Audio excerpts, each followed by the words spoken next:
Este es el prelaboratorio de la práctica número 7, denominada Instrumentos de Medición para Corriente Alterna AC, para los cursos S1081, Laboratorio de Circuitos Eléctricos para TCU en Eléctrica y Electrónica, S1281, Laboratorio de Mediciones Eléctricas para Ingeniería Electrónica, S1282, Laboratorio de Circuitos para Ingeniería de Telecomunicaciones, y S2286, Laboratorio de Mediciones Eléctricas para Ingeniería Eléctrica.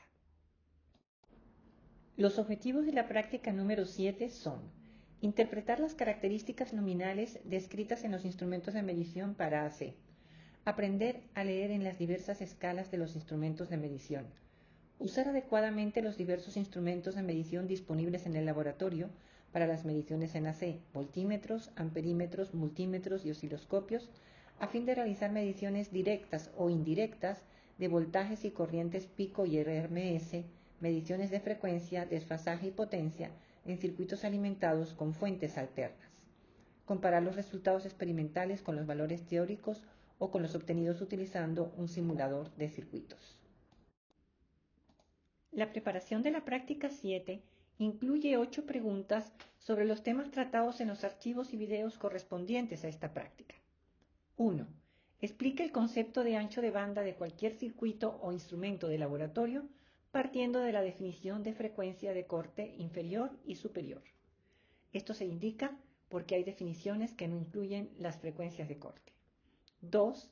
Explica el significado físico del valor medio cuadrático RMS, por sus siglas en inglés, llamado también valor eficaz de una señal de voltaje o de corriente alterna, e indique la relación entre el valor RMS y el valor pico de las señales alternas F1 de T, F2 de T, F3 de T, F4 de T y F5 de T, mostradas en la figura 1.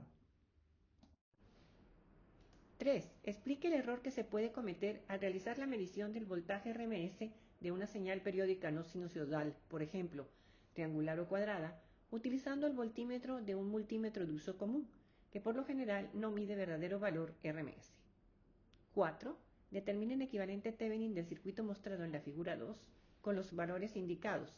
R1 igual a 2 kiloohmios, R2 igual a 2 kiloohmios y R3 igual a 1 kiloohmio. 5.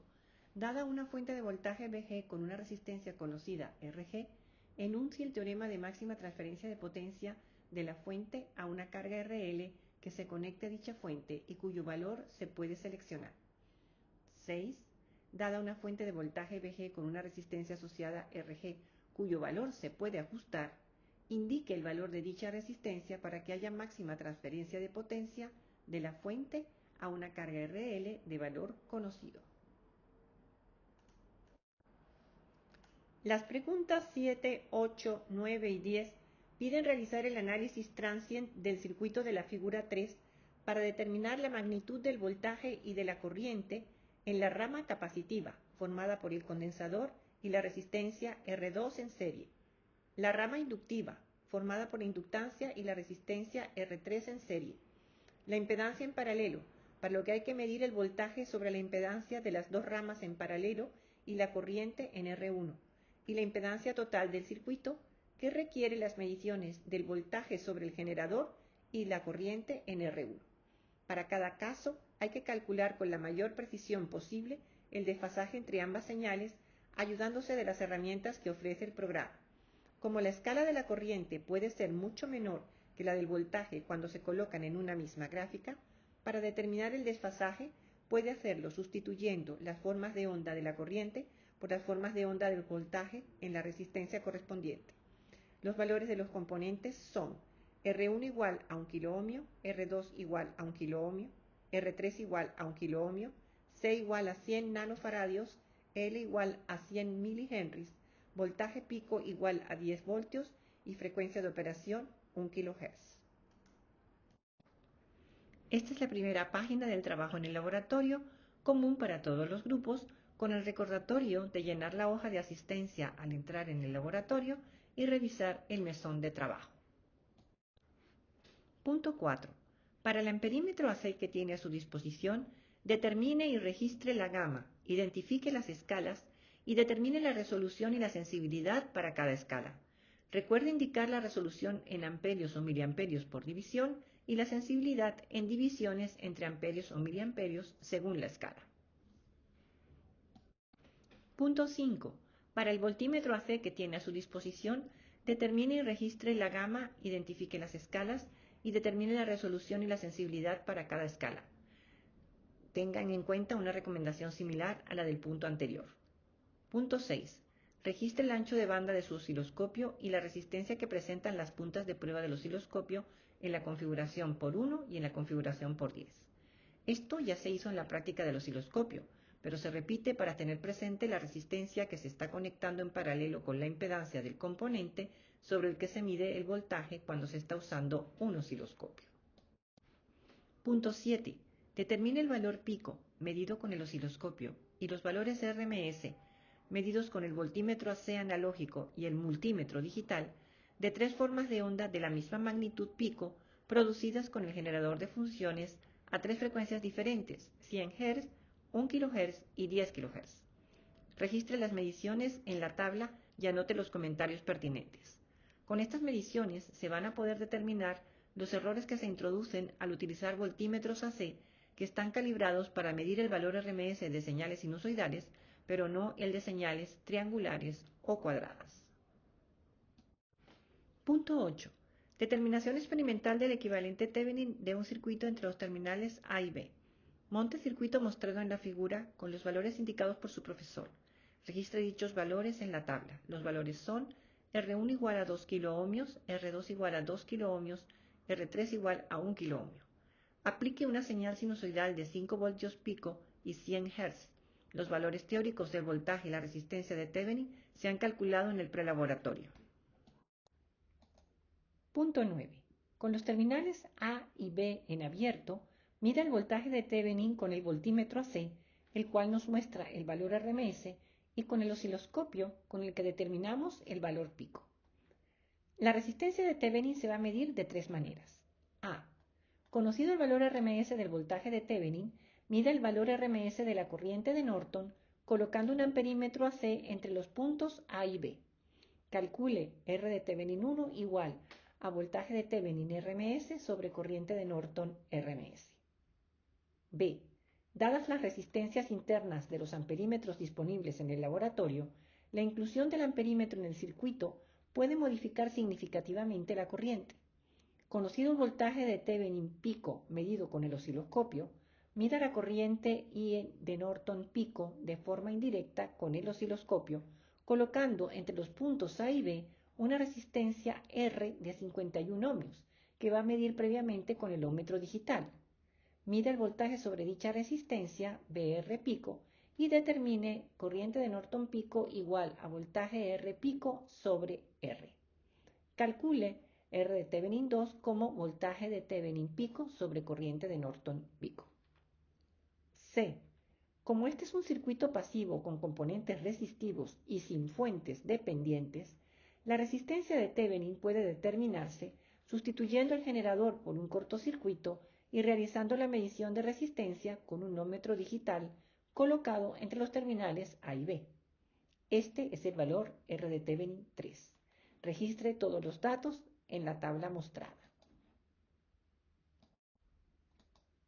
Punto 10. Teorema de máxima transferencia de potencia con RL variable. Se va a comprobar el teorema de máxima transferencia de potencia cuando se conecta una carga resistiva al circuito. Se utiliza el osciloscopio para medir el voltaje VRL y la corriente IL en forma indirecta a través del voltaje en la resistencia R3, esto es VR sub 3. El valor de R3 debe medirse con el ómetro. Se conectan las dos puntas del osciloscopio como se indica en la figura, asegurándose que el osciloscopio esté flotando. Con esta configuración, el canal 2 mide VRL con polaridad invertida y el canal 1 mide VR3. Hay que invertir el canal 2 para que las señales tengan la relación de fase correcta. Punto 11. Realice varias mediciones de voltaje y corriente para un rango amplio de resistencias, tomando varios puntos alrededor del valor de la resistencia de Thevenin y anote los resultados en la siguiente tabla a fin de poder graficar PRL en función de RL, utilizando una escala logarítmica para el eje horizontal. Para RL se sugieren los valores presentados en este cuadro, colocando como R de Thevenin la obtenida mediante mediciones. Recuerde que con el osciloscopio está midiendo valores pico, por lo tanto la potencia real está dada por la relación PRL igual a voltaje pico por corriente pico sobre 2. Punto 12. Teorema de máxima transferencia de potencia con R de Thevenin variable. La comprobación del teorema de máxima transferencia de potencia cuando la resistencia de carga RL es fija y es posible variar la resistencia equivalente del circuito R de Thevenin va a realizarse utilizando un multímetro digital. En el circuito de la figura, la resistencia de Thevenin va a ser una década que se va a variar en un amplio rango para buscar el valor al que ocurre la máxima transferencia de potencia a la carga. La resistencia RL tiene un valor fijo de 2 kiloohmios y con el generador se va a aplicar una señal sinusoidal de 5 voltios pico y 100 Hz. La potencia en RL se va a calcular en forma indirecta. Primero se determina el valor de RL con el óhmmetro y luego se mide el voltaje sobre RL para calcular la potencia con la expresión PRL igual a voltaje RMS al cuadrado sobre RL. Realice las mediciones indicadas y registre los resultados en la tabla. Punto 13. Determinación experimental del módulo y ángulo de impedancias de un circuito. Monte el circuito de la figura con los valores indicados. R1 igual a 1 kiloohmio, R2 igual a 1 kiloohmio, R3 igual a 1 kiloohmio, el condensador 100 nanofaradios, la inductancia 100 milihenries. Con el generador se aplica una señal sinusoidal de 10 voltios pico y frecuencia de 1 kHz. Asegúrese que el osciloscopio está flotando, ya que el punto común de las puntas de prueba se va a conectar en diferentes nodos del circuito dependiendo de las variables a medir. Mida previamente con el ohmmetro los valores de las resistencias R1, R2 y R3 y registre dichos valores en la tabla correspondiente, ya que los va a utilizar para realizar mediciones indirectas de corriente. Punto 14. Ubique las puntas de prueba del osciloscopio como se indica en la figura para poder realizar la medición del voltaje, de la corriente y del desfasaje entre ambas señales de la rama capacitiva, cuya impedancia es ZC. Para medir el voltaje, el canal 1 del osciloscopio se coloca entre los nodos B y F, que es tierra. La corriente se va a determinar en forma indirecta, midiendo el voltaje sobre la resistencia R2, para lo cual el canal 2 del osciloscopio se coloca entre los nodos D y F. La polaridad de ambos canales es positiva. Ubicadas las puntas de prueba según lo indicado, realice la medición del voltaje pico en la rama ZC, el voltaje pico sobre la resistencia R2 para calcular la corriente pico en dicha rama y el desfasaje entre ambas señales, el cual es el ángulo de la impedancia ZC. Calcule el módulo de dicha impedancia, voltaje sobre corriente, y registre todos los valores en las casillas correspondientes de la tabla. Tome una foto de las señales observadas. Punto 16. Para determinar experimentalmente el módulo y ángulo de la impedancia ZL, hay que colocar la punta del canal 1 en el nodo B y la del canal 2 en el nodo E, con la tierra en el nodo F como se indica en la figura. Montado el circuito, realice las mediciones del voltaje pico en la rama, el voltaje pico sobre la resistencia R3 para calcular la corriente pico por la rama y el desfasaje entre ambas señales, el cual es el ángulo de la impedancia ZL. Calcule el módulo de la impedancia para este caso, registre los datos en las casillas disponibles en la tabla y tome una foto de las señales observadas. Punto 17. Para determinar experimentalmente el módulo y ángulo de la impedancia ZP, hay que medir el voltaje sobre ZP y la corriente que entra en esta impedancia, que es la que circula por R1. Esto requiere que el terminal común del osciloscopio se coloque en el nodo B. Para observar en el osciloscopio el voltaje sobre ZP, el canal 1 se tiene que colocar en el nodo F, con lo cual dicho voltaje va a aparecer invertido en la pantalla del osciloscopio, y hay que aplicar el control de inversión del canal para tener la señal con la polaridad correcta. La punta de prueba del canal 2 se coloca en el nodo A para observar en dicho canal la señal de voltaje proporcional a la corriente con la polaridad correcta. Montado el circuito, realice las mediciones del voltaje pico en ZP, el voltaje pico sobre la resistencia R1 para calcular la corriente pico y el desfasaje entre ambas señales, el cual es el ángulo de la impedancia ZP. Calcule el módulo de la impedancia para este caso, registre los datos en las casillas disponibles y tome una foto a las señales observadas. Para determinar la impedancia total del circuito ZT, hay que medir el voltaje total entregado por el generador y la corriente total que circula por R1. El punto común para estas dos señales es el nodo A. Por lo tanto, el terminal común de las puntas de prueba del osciloscopio va en el nodo A. El canal 1 se conecta en el nodo F, con lo cual la señal del voltaje de ZT está invertida. El canal 2 se conecta en el nodo B, con lo cual la señal de voltaje sobre R1 proporcional a la corriente total del circuito también está invertida, por lo que no es necesario invertir ninguna señal, ya que al estar ambas invertidas tienen la relación correcta entre sí. Montado el circuito, realice las mediciones de voltaje pico en ZT, el voltaje pico sobre la resistencia R1 para calcular la corriente pico y el desfasaje entre ambas señales, el cual es el ángulo de la impedancia ZT. Calcule el módulo de la impedancia para este caso, registre los datos en las casillas disponibles y tome una foto de las señales observadas. Punto 19.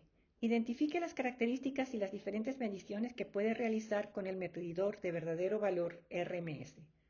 Punto 20. Para el batímetro digital que tiene a su disposición, determine y registre sus características básicas en la siguiente tabla. Y punto 21. Haga un resumen de las escalas que ofrece el batímetro digital, la forma de realizar las conexiones de la fuente y de la carga y el ajuste disponible para colocar en cero el valor de la potencia antes de comenzar la medición. Punto 22. Para demostrar el tipo de medición que puede realizar un medidor de verdadero valor RMS, True RMS, así como las mediciones de potencia que realiza un batímetro digital, se va a trabajar con los circuitos presentados en las figuras 11 y 12. En primer lugar, se va a conectar el batímetro digital a los terminales de un variac. A continuación, se conecta el bombillo como carga del batímetro y luego, en paralelo con el bombillo, se colocan un voltímetro analógico, un voltímetro digital, un medidor de verdadero valor RMS y un osciloscopio, como se muestra en la figura 11. Punto 23. Se van a realizar las siguientes mediciones.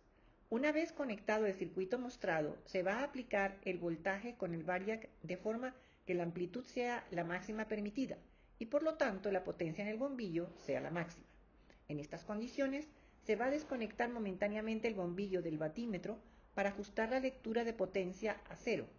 A continuación, se va a conectar de nuevo el bombillo al batímetro y se van a registrar en la tabla las lecturas del batímetro, el voltímetro analógico, el voltímetro digital, el medidor de verdadero valor RMS, el voltaje pico en el osciloscopio y el voltaje RMS en el osciloscopio utilizando el menú Medidas, Measure.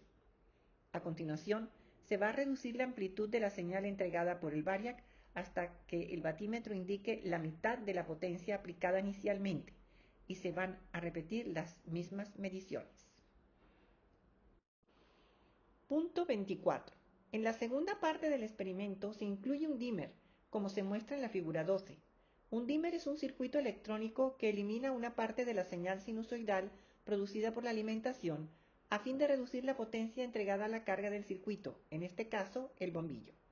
El variac se va a llevar al voltaje máximo y se va a colocar el dimmer en la posición que permite que llegue la máxima potencia al bombillo. En estas condiciones, se va a desconectar momentáneamente el dimmer del batímetro para ajustar la lectura de potencia a cero. A continuación, se va a conectar de nuevo el dimmer al batímetro y se van a registrar en la tabla correspondiente las lecturas del batímetro, el voltímetro analógico, el voltímetro digital, el medidor de verdadero valor RMS, el voltaje pico en el osciloscopio y el voltaje RMS en el osciloscopio utilizando el menú Medidas, Measure. A continuación, se va a controlar el dimmer hasta que el batímetro indique la mitad de la potencia aplicada inicialmente y se van a registrar nuevamente todas las lecturas anteriores.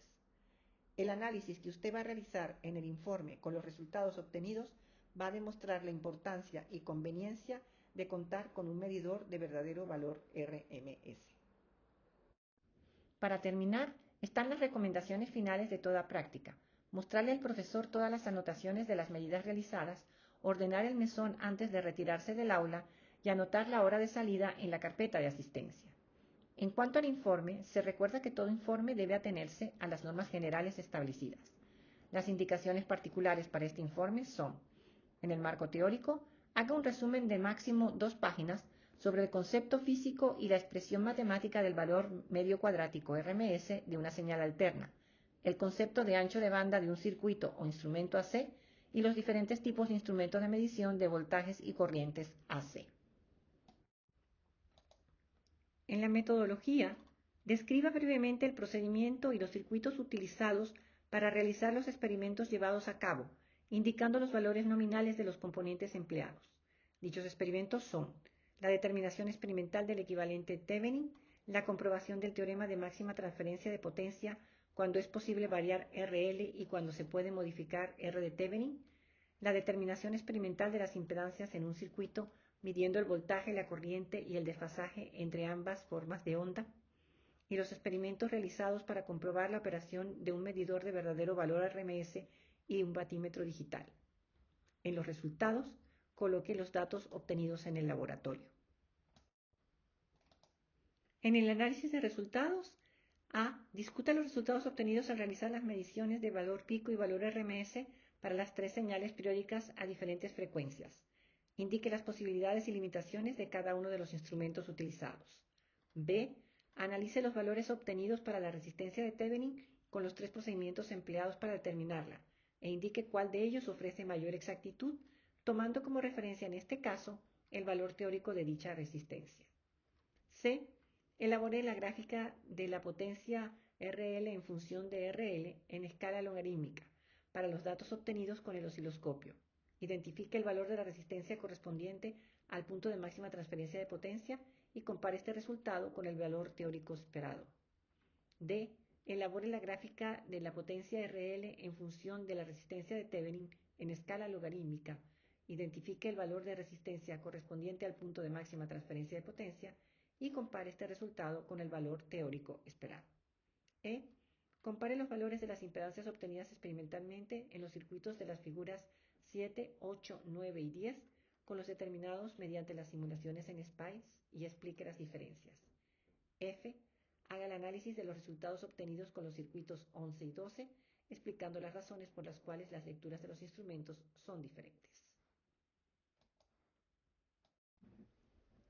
En las conclusiones, escriba sus conclusiones sobre los siguientes puntos. A.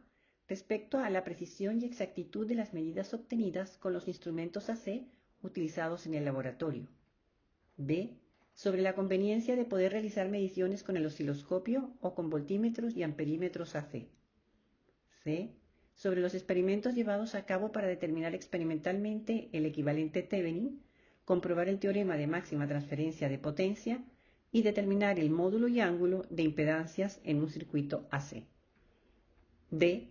Sobre la importancia y conveniencia de contar con un medidor de valor RMS verdadero según el tipo de mediciones que se quiera realizar. E. Sus conclusiones generales sobre el trabajo realizado. Como recomendación final, les presento esta distribución de tiempo para realizar la práctica en las 3 horas estipuladas. Determinación de las características del voltímetro y el amperímetro AC, 30 minutos. Determinación de la respuesta de los voltímetros AC con diferentes señales periódicas, 20 minutos. Determinación experimental del equivalente Thevenin, 20 minutos. Comprobación del teorema de máxima transferencia de potencia, 45 minutos. Determinación experimental de las impedancias de un circuito en régimen sinusoidal permanente, 50 minutos. Y experimento demostrativo, 15 minutos.